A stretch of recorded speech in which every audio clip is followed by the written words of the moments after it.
I mean, what I would say in terms of our policy, look, we are being very straightforward as a party that we want to stop Brexit. You might agree with us, you might disagree with us. I don't think you can accuse us of not being upfront about wanting to stop Brexit. We have been crystal clear about that from the very beginning.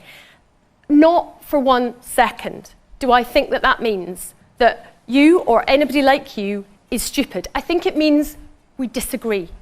And I really want us to be in a situation in this country where we can disagree with each other, Catherine, and that means that you want to leave, and I don't think that makes you a bad person, and I want to remain in the EU, and I hope you think that doesn't make me a bad person. You can disagree with me, but you lost. And you don't get to keep disagreeing. You don't get to change it because you lost. Look, I haven't changed my view on whether I think we are better off in the European Union.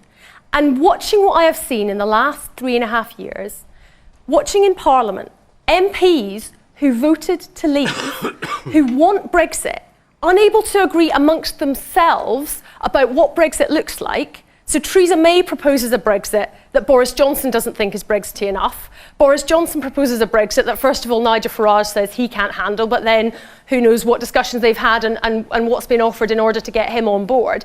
If even those MPs who have been putting forward Brexit can't agree, I tell you, I genuinely don't have confidence there is a majority in this country for any specific type of Brexit. And when the government analysis says that Brexit will make our country poorer and it will mean people lose their jobs and there is less money for our NHS, if we really don't think that there is a majority for any specific type of Brexit, I think it would be irresponsible to go ahead with that without at least checking. So we've argued for a people's vote. Okay, and but in then this what election, do you we're say? Saying if you vote Liberal Democrat and get a Lib Dem majority government, we will revoke Article 50, and if you don't, we will argue for a people's vote. So what do you say to your former Lib Dem voter here? You know, revoke, you're not saying we'll go back to the people. You are unilaterally saying revoke it. That is undemocratic from somebody who wishes the last 3.5 years had never happened. There is no difference between the pair of us.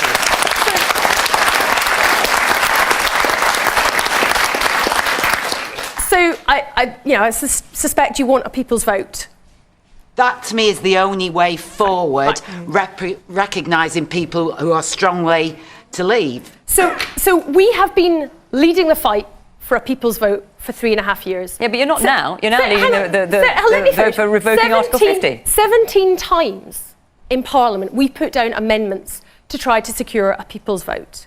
If Jeremy Corbyn and the Labour Party had backed that with sincerity, then we might be having a people's vote right now instead of a general election. But we are in a general election.